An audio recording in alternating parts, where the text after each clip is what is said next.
Welcome to another episode of the Ignite Your Mind podcast, a safe place for real talk on discovering powerful stories, talking about mental health, real business journeys, and hearing inspiring stories.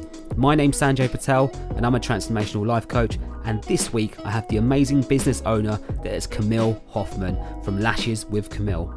She talks about her journey from when she started 12 years ago and the experiences of training to become a lash technician, and also reveals her struggles with her emotionally abusive relationship towards her personal life and how it impacted her and her business. Camille also explains how she has found using the current lockdown to realise the importance of slowing down and how it has been such an important factor for her towards her business and life.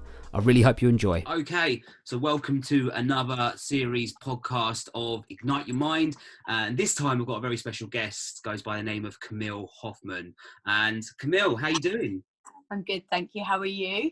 I'm very well. Right, so I brought on Camille. As you know, all of my guests have stories, journeys, businesses they've started out. And the whole reason I'm doing this is if anyone's thinking out there to start a business or be inspired by the troubles, you know, even just starting it, I know sometimes it can be really difficult, and there's a lot of personal challenges that go along with that. I've been through a hell of a lot, and I know some of my guests have, so it's one of the reasons why I brought Camille on, because she runs her own business. So Camille, tell us what you do. What kind of business do you run? So I'm a lash tech or a lash technician. I've been doing it for about 12 years. I absolutely love my job. So I'm one of the lucky people that gets to get up and do something they love all day, every day. Boom, amazing. It's never a chore for me, which makes it easier when the days are long, which they are. Yeah. And it can be quite stressful at times. But yeah, I wouldn't change it for the world. I absolutely love it. Yeah, nice. I mean, like it's a funny thing because like a lot of, I think what was it, statistically 86% of people don't like their jobs. That's crazy to me. I've done over the years. I've done, you name it, I've done it until I found, you know, that's what I really wanted to do. And there are times when I used to drag myself up and out of bed, and it was something in my mind that for a long time before I found this, I was just like, oh my God, I don't know what I want to do. Yeah. So like, this is hard to drag yourself up and go to something that you don't want to do. The motivation, there's no motivation whatsoever. Like it's quite depressing.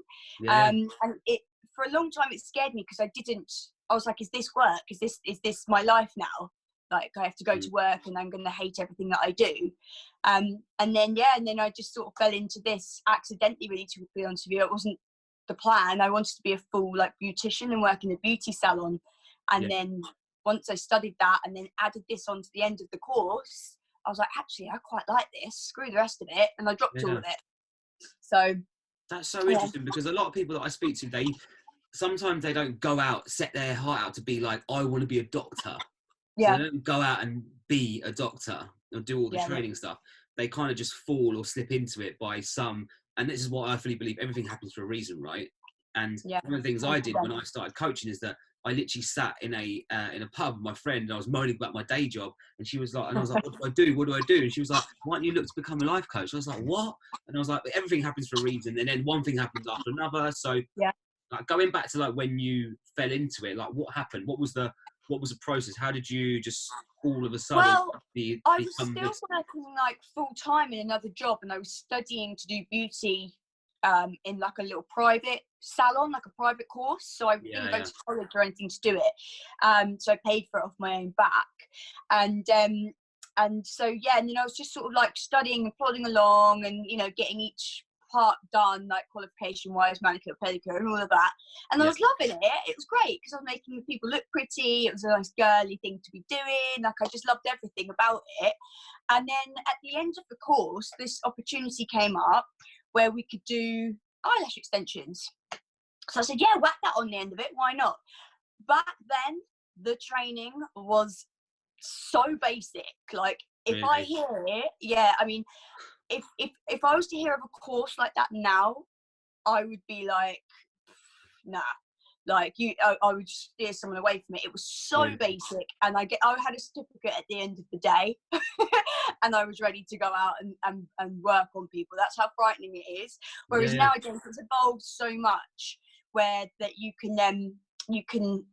go and do your case study. So you have to have proved that you have got to a certain stage before you get your certificate, which is a lot better, I think. And the training's come so far, it's evolved so much, lots of different products. It makes life a lot easier for the techs now. But yeah, and then I was working full time, like doing other odd jobs. Like I think I was working in a sunbed shop at the time.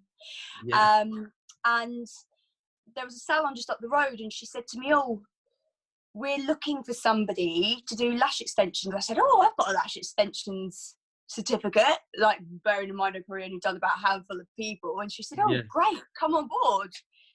So I did, and I got thrown in at the deep end with a whole like client base of people that were expecting lashes. Right. And I, bearing in mind, never really worked in a salon before or anything like that. The only salon experience I had was that the tanning salon. Exactly. So I sort of had a little bit of a background, but so I sort of got chucked in, and I made every mistake in the book. I'm telling you now, like everything that could have gone wrong, I did it wrong. Was this like 12 years ago when you were like first starting out? Yeah. Okay. I mean, it might have been a little while after that actually, because 12 years ago when I first got my certificate, I probably didn't really do much with it for a good couple of years because it was that difficult. Like it, right. IELTS extensions are hard. What I will say to anyone who wants to go into it is, you have to graft for it because it's not something that I've ever seen anybody pick up a set of tweezers and do a set of lashes straight off the bat and be like, yeah, ta-da, I'm great at this. It's not like that at all. And I think people think it's like that because there's so many girls out there that want to do it now. And I get a lot of people message me actually on my Instagram page, and I'm happy to offer advice to anybody. But my thing is that you're going to have to work for it. Yeah. And I did have to work for it. And I didn't stay there for very long. I think I was about 6 months, 8 months there before I decided to leave and try out on my own. And over the years, I sort of stayed semi in like part-time work until I felt comfortable enough to go it alone. But I think that's the best way to do it as well. 100%. When you do get there, it's such a nice feeling to go, it's scary, but it's good. Like, so scary. Yeah, no, I fully agree with that. And I think if anyone's thinking, the problem is with the society at the moment, and like the videos you can read, the motivational stuff, they all say like you shouldn't be doing what you do, is to quit your job and go do something you want to do. Reality is that I was the same. Like I didn't quit my job for about a year and a half almost before I sort of really converted, because without having that income, like imagine putting yourself in a mindset where I've just quit my job, I've got no financial income, I've got nothing to support me, but yet I'm going to have to force myself to go out and do lashes or do coaching. So then all of a sudden I'll be like, well, if I went from the mindset that I'm desperate to get that client, to get that money, the service and the value is just not going to be as good. Like it doesn't make any sense. You want to be in a position where you feel good to do what you're doing. I call it no agenda. Like whatever happens, and like if it works, it works. If it doesn't, it doesn't. It's a learning curve, right? So I think that's super, super important. I'm glad you mentioned that because a lot of people think it is easy just to quickly switch over and transition, but the reality is, come on, you've got to put the work in, you've got to put the hours in, and you've got to have that balance. I get people message me and they're like, oh, is there anyone you would recommend training wise, and where did you do your training, and this, that and the other. And I haven't just done one lot of training and then I was a lash tech. Over the years I've evolved with lashes as they've evolved. I was very stagnant stuck in my ways for the first probably maybe a good sort of 8 years or so. I've got to be honest, like I just sort of got a bit comfortable. And then it was evolving, and I did a course, and I had a lot going on at the time in my personal life. So I didn't really do a lot with it. And because of that, it got away from me. And then I still stayed a bit comfortable. But then I just got to a point where I was like, no, I've got to catch up. And so over the years, I put myself, even to this day, I still do training. I still train. I still find master classes. I still want to, you know what I mean? I still want to evolve with it. Whereas, educate yourself. Yeah, and I think some girls, they sort of like, they've come to me and they've been like, I want to do lashes that look like this. And I'm like, oh, well, that's not going to happen tomorrow. Yeah, that's you know what I mean? Easier said than done. Yeah, so I think it's just having a realistic view that it's going to take time.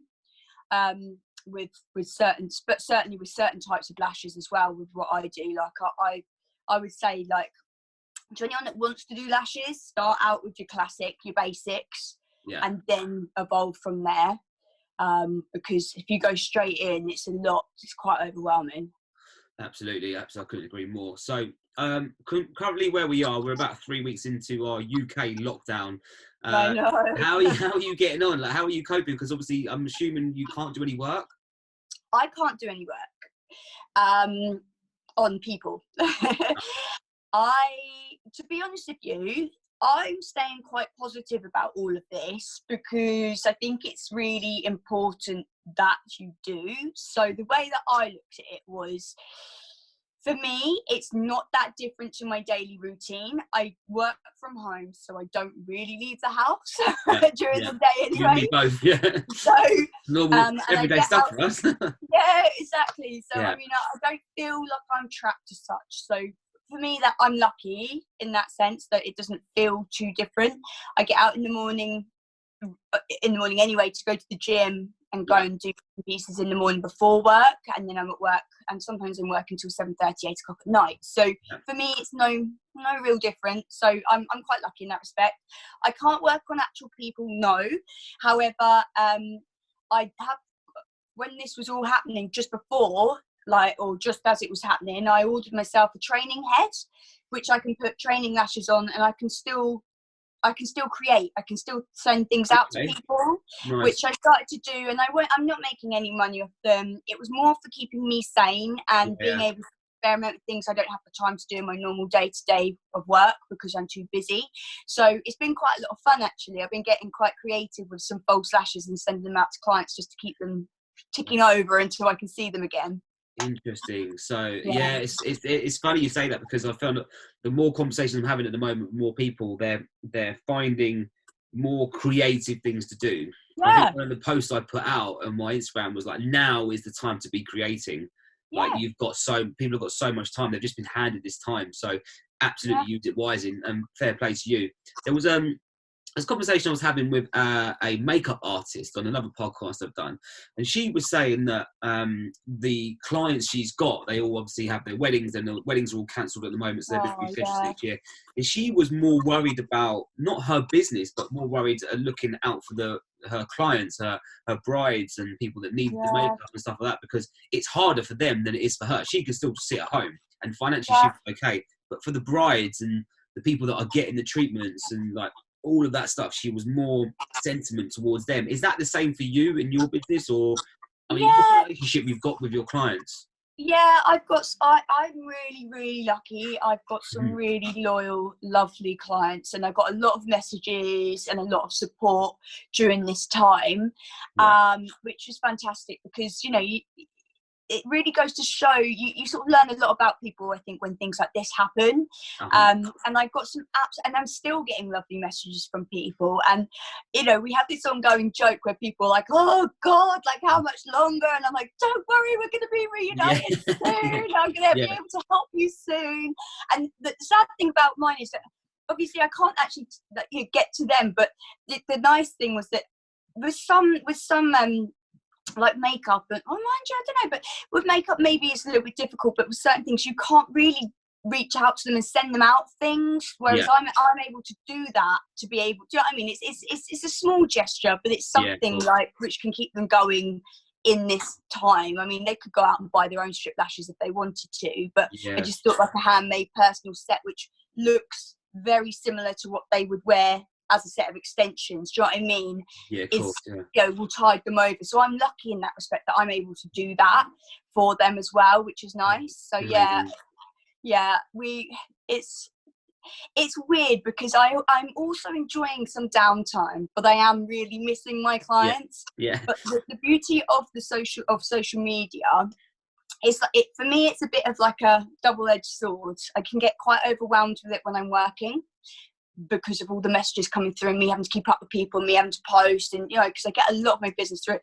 But when times like this, being able to stay in contact with people and being able to see what they're up to, and it's been quite a nice thing for me actually in this downtime to be able to stay in contact with them and still have dialogue with them. Yeah, just taking those steps back and just reaching out and having those conversations we wouldn't normally have.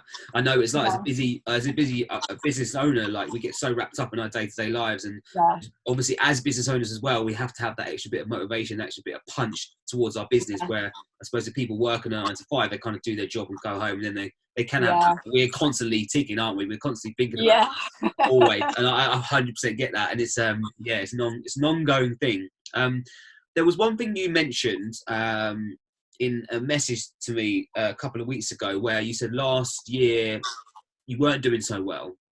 I don't know if that was personally or business. Like, would you mind explaining what happened? No, of course not. So business wise, I've had a really good year. And I'm really grateful for that, in the respect that when I have not been so great mentally, it keeps me going. It's like therapy for me personally. Like, I've always, through my darkest of times, I throw myself even deeper into work, and it really, like, it pulls me through, and it really helps. Like, I've always found that it's always been my go-to when I'm feeling not so great. Personally, I went through quite a challenging year. I was in a bit of a, and I'm trying to find the words carefully, but a very demanding relationship emotionally.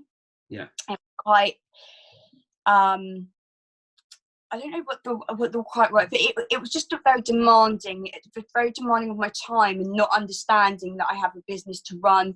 Very emotionally draining as well. I'm trying to think of the word. Almost like an emotionally abusive relationship as well. I would probably even sort of find it as. And he was going through his own mental health issues as well, which I had to also deal with on top of everything else. So it was very, very challenging, and I found that I put myself to the back burner in order to look after my business and to look after him. And I think there's only so long you can chug before it kind of comes to a bit of a grinding halt, and like a bit of a meltdown, which is what did happen. And I knew it was coming, because I felt it building and building and building and building, and I'd sort of almost pre-warned myself. I was like, something's going to happen soon, and I feel like it's coming, but it wasn't coming.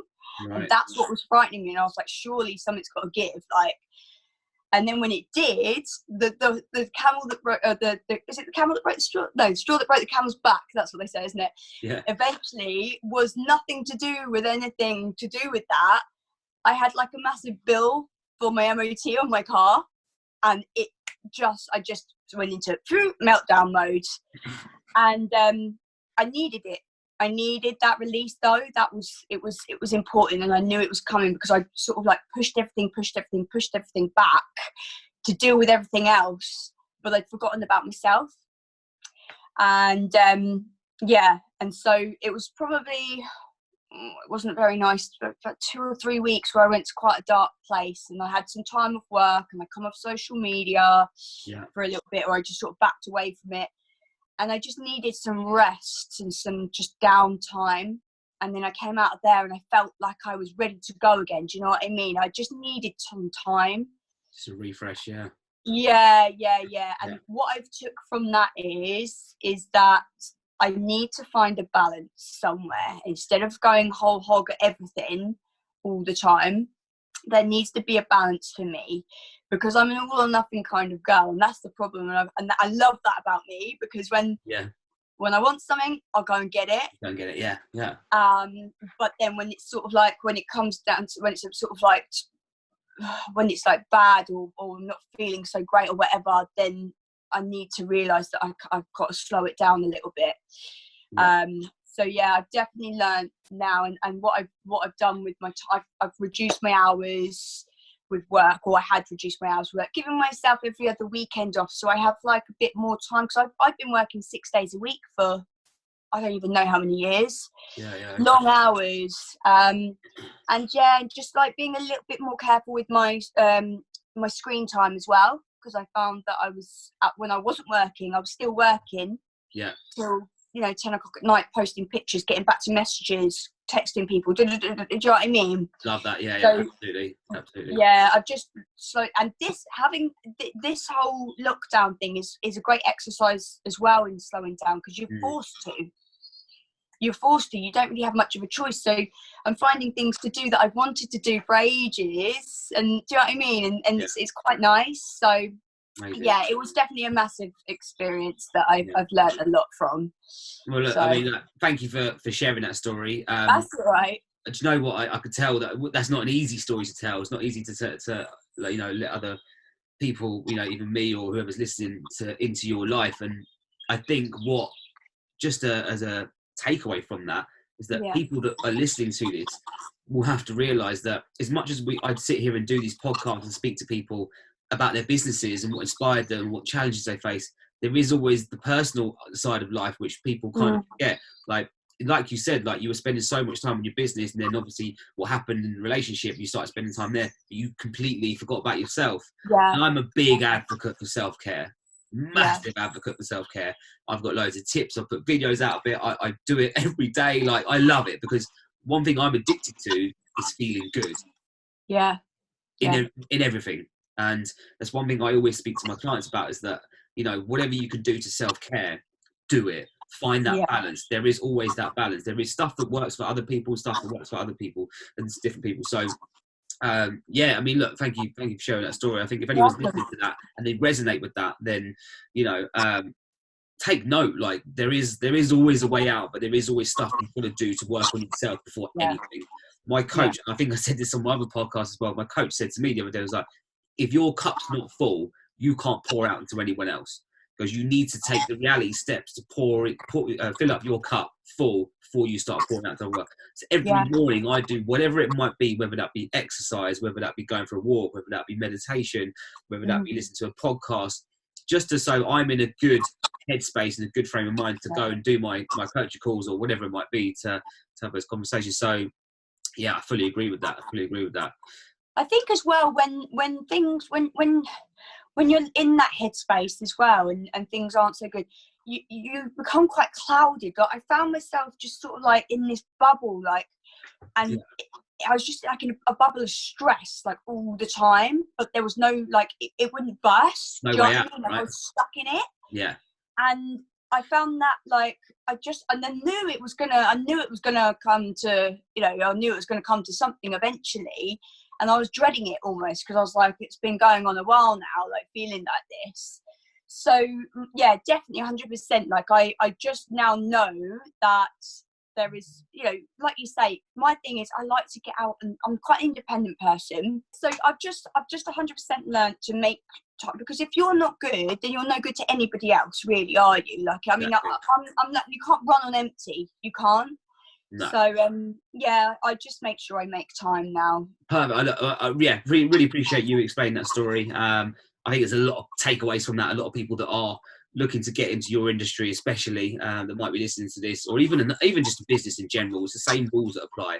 So get that. Got a couple of questions before we finish off. Okay. A couple of questions at the moment. Like, what are the biggest mistakes do you think people make at the moment if they're going to start out a business or just got into business? What do you think the biggest mistakes are? I think people try to run before they can walk. I think that there's a lot of people out there going out, for example, I'll base it on just what I know of my industry. Yeah. There's lots of people that can go and do a course tomorrow and come away with a certificate sometimes tomorrow.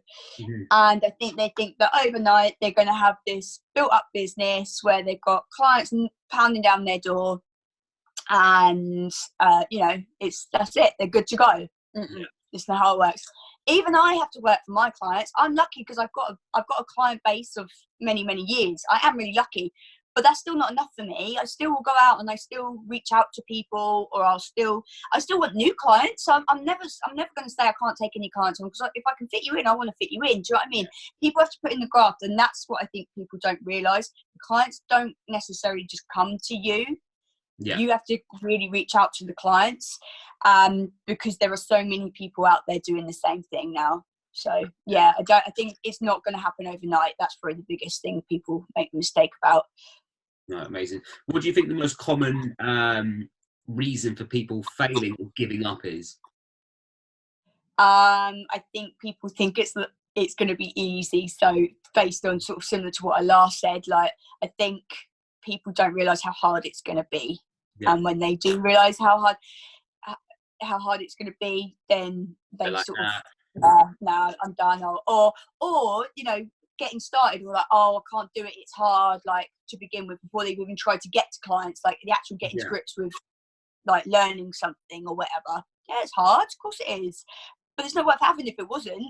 Do you know what I mean? Yeah, exactly. 100% agree with that. I think there's one thing which I've learned about my industry, and I've thought about giving up lots of times in my 2.5 years I've started. What's the best piece of advice you've ever received? Oh gosh. I don't know whether it's something I received, but it's something I picked up maybe along the line, is I don't necessarily like the thought of relying on anybody else. So, you know, when people say to you, you can only rely on yourself, I think that's a good piece of advice, because at the end of the day, as long as you're self-sufficient and you can pay your own way and you've worked hard to get, no one can take that away from you. Yeah. And that's yours. Yeah. So whether or not I've picked that up from somebody or picked that up along the way, that's really a good piece of advice I'd like to sort of share with somebody, is that, rely on yourself, work hard for yourself, don't do it for anybody else, do it for yourself, because no one can take that away from you once you've got there. Yeah, absolutely. I couldn't agree with that more. I think like I'm exactly the same as that. I always just rely. I'm trying to be self-sufficient. I always rely. I never ask anyone for anything. I feel if you start relying, and you lose control of what you're trying to achieve, and you lose that responsibility. Like as soon as you are taking responsibility of your own actions, that's when you become in control and not relying on anyone else. And I fully agree with that. Amazing, Camille. Thank you very much. I appreciate it. Thank you. Thanks for the time. Worries.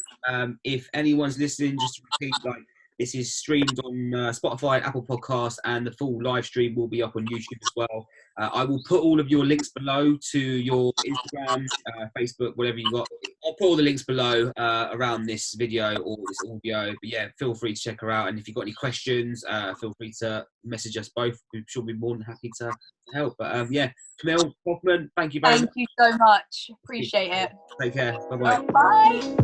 Thank you for listening to the Ignite Your Mind podcast with myself, Sanjay Patel, and my amazing guest today, Camille Hoffman from Lashes by Camille. This is a safe place for real talk on discovering powerful stories, talking about mental health, real business journeys, and hearing inspiring stories.